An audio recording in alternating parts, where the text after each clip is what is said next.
3 late-night horror stories that will haunt your dreams. Tell late night story. Welcome to DTC, the place of the brave, where only the courageous dare to venture. Tonight, we're diving into the shadows to bring you 3 late-night horror stories that will haunt your dreams. These aren't just tales, they're chilling accounts of the unexplained, the terrifying, and the downright bone-chilling. Picture this, it's late at night, the world is silent, and you're alone with your thoughts. But what if you weren't as alone as you thought?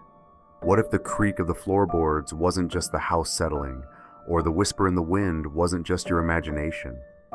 From ghostly encounters on deserted roads to unspeakable horrors lurking in the dark, these stories will leave you questioning every sound, every shadow, and every flicker of light. So grab a blanket, turn up the volume, and prepare yourself, because once you hear these tales, you might never look at the night the same way again. Are you brave enough to continue? Let's begin. Story 1. The Whisper in the Night.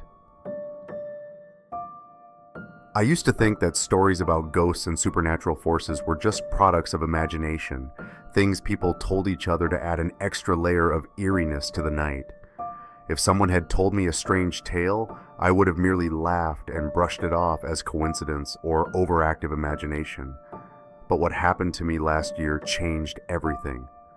That night, I still remember the cold wind seeping through the cracks of my window, the dim light casting eerie shadows on the walls, and the unsettling realization that I was not alone in my house. Now, every night before bed, I still wonder, did it really disappear, or is it just waiting for another chance to return? I am Sarah, a single mother living with my 6-month-old daughter, Emma. The small house I rented was in a quiet neighborhood, not too far from the city center, but isolated enough that the nights were filled with nothing but the sounds of insects and the wind whispering through the trees. One late evening, as I sat on the sofa, I heard a strange sound coming from the baby monitor. A deep, raspy voice whispered chillingly, Emma, Emma ... My heart stopped. Someone was in my daughter's room. I lunged for the monitor, my heartbeat pounding in my ears. As the screen flickered to life, a cold dread settled over me, freezing me in place. My breath caught in my throat, my limbs turned numb as if an icy grip had wrapped around my body. There, standing right next to Emma's crib, was a shadowy figure. It didn't move, it simply stood, watching her. My mind screamed at me to act, to do something, anything, but my body refused to respond. Then, as if a switch had flipped, I broke free from my frozen terror and bolted into her room. The moment I turned on the light, the room was empty. Emma was sleeping peacefully, undisturbed. There was no sign of anyone. I checked the windows, the closet, every possible hiding place. Nothing. Only the baby monitor in my trembling hands continued its eerie, silent vigil. I tried to convince myself that it was interference, perhaps a signal from another baby monitor in a nearby house. But that night, I couldn't sleep.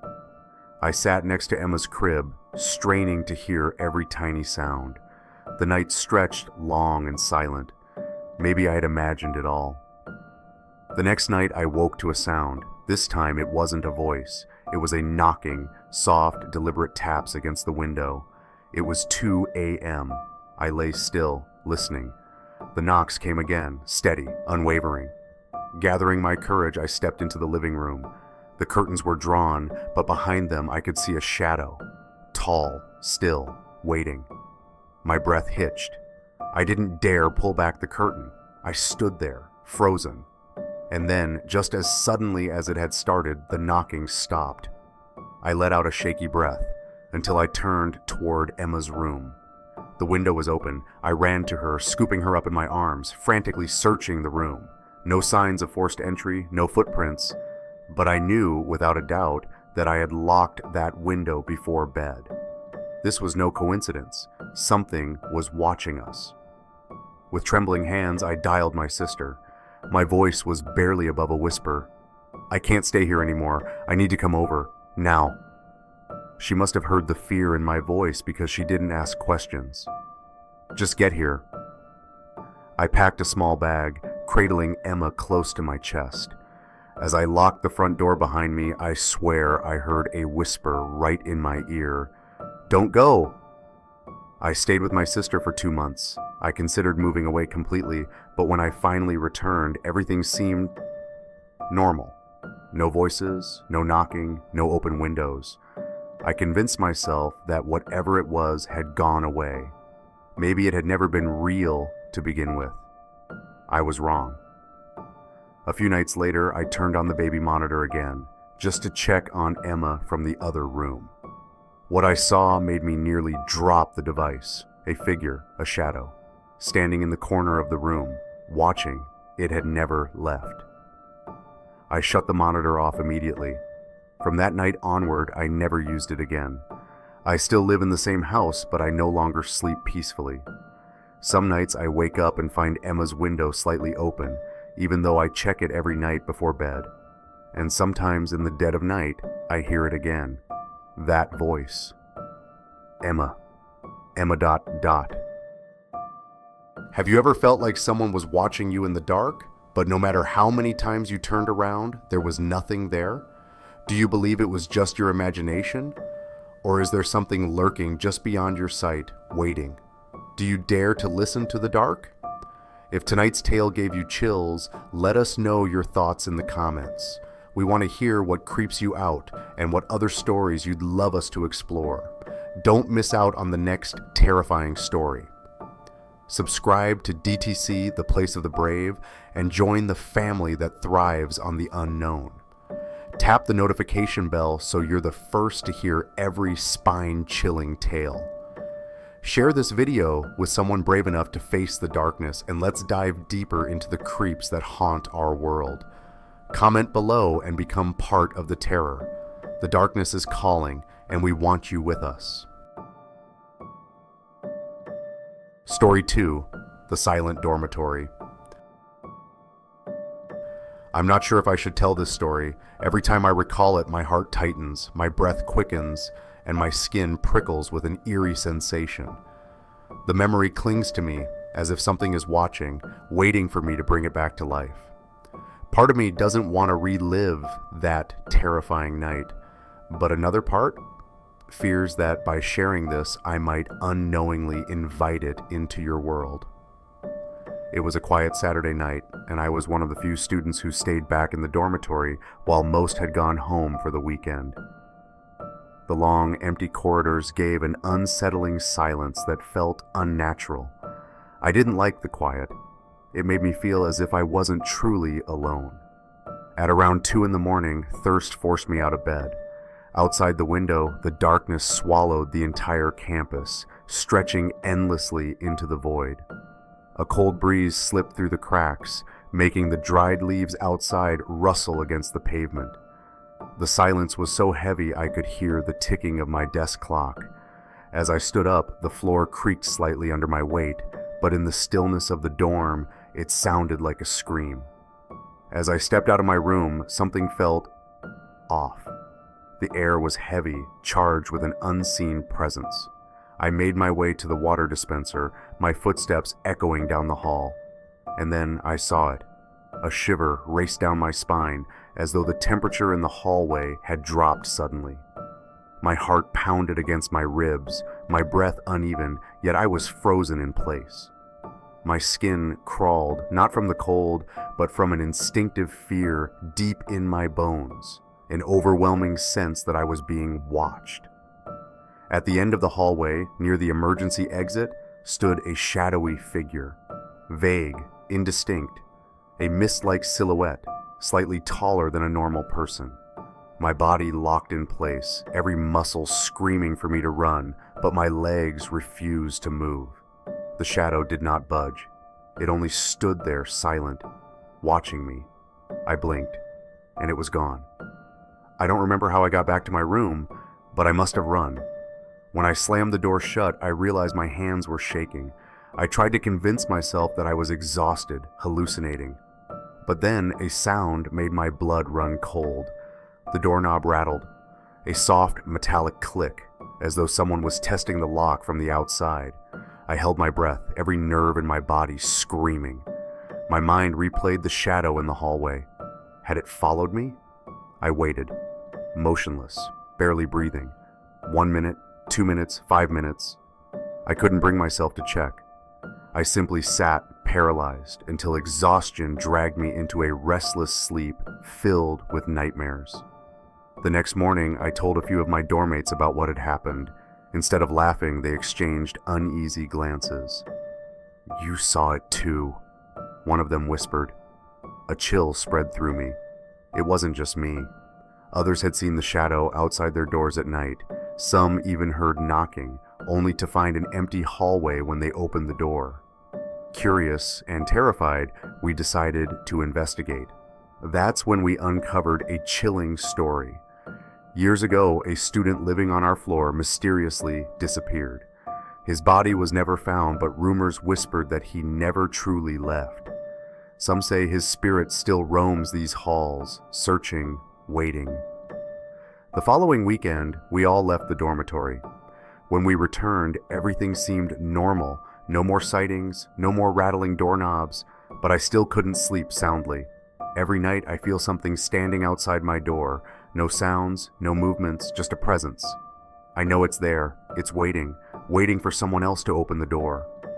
A quiet, creeping fear slithers through my mind, preventing me from looking away. I can feel the cold seeping from the other side, as if something unseen is pressing against the door, patient and silent, waiting for the moment someone makes a mistake. Just one small mistake. And you? Have you ever encountered something strange in the dead of night? If you have a terrifying story, share it with me. Who knows, your experience might be even more chilling than mine. But be careful, don't let it find you. Do you dare to listen to the dark? If tonight's tale gave you chills, let us know your thoughts in the comments. We want to hear what creeps you out and what other stories you'd love us to explore. Don't miss out on the next terrifying story. Subscribe to DTC, the Place of the Brave, and join the family that thrives on the unknown.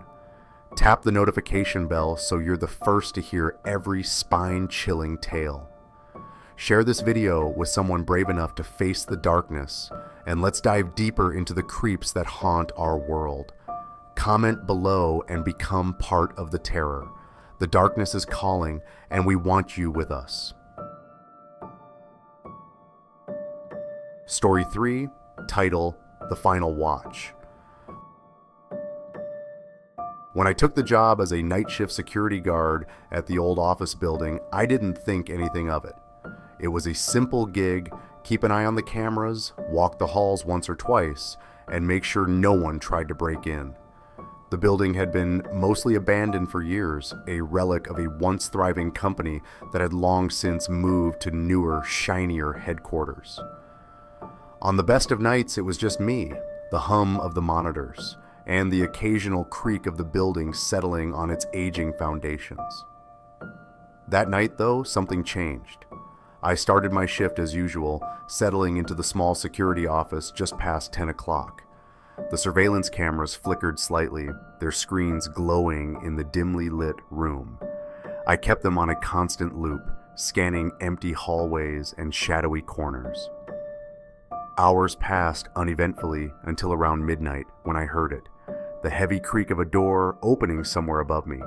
It came from the third floor, a level that had been sealed off for months. My stomach tightened. I leaned closer to the monitors, cycling through the camera feeds. At first, I saw nothing out of the ordinary, just the usual dimly lit corridors, scattered furniture gathering dust.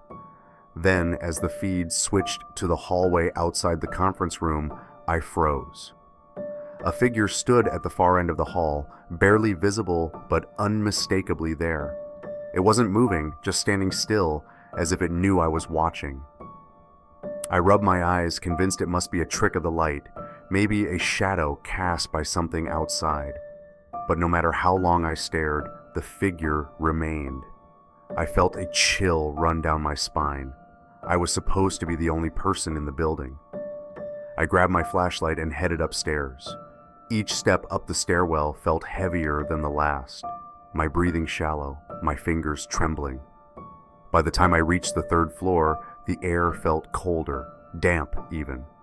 I scanned the hallway with my flashlight, sweeping the beam slowly across the walls and doors. Everything was silent. When I reached the conference room, I found the door ajar, though I knew it had been locked earlier. I hesitated, then stepped inside. The room was as I'd seen it on the cameras, dim, dusty, and lifeless. Except for one thing, in the center of the room, a single chair had been pulled out, positioned as if someone had just been sitting there. My chest tightened, and I felt an overwhelming urge to leave. But I had to make sure no one was there. I circled the room, checking every corner. Nothing, no one. The chair was just there. I returned to the security office, my nerves rattled. I tried to focus on the cameras again, telling myself it was all in my head. But then the monitors flickered. The static grew worse, lines of distortion crawling across the screens. And when they cleared, I saw the figure again, this time much closer. It was standing directly in front of the camera outside the conference room, unmoving, facing the lens. I couldn't breathe.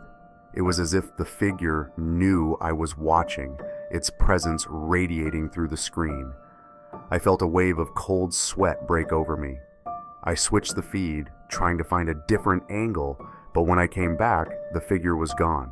I couldn't take it anymore. I called my manager, stammering something about an emergency, and quit on the spot. I left the building without looking back, determined never to return. But the story doesn't end there. A few days later, one of my former co-workers sent me a video. "Thought you'd want to see this," he wrote. I almost didn't open it, afraid of what I might find, but curiosity got the better of me. The footage showed the inside of the security office. At first, it was just the empty room, the glow of the monitors casting faint light on the walls. Then something moved. A dark figure slowly stepped into view, its face obscured, its body unnaturally still.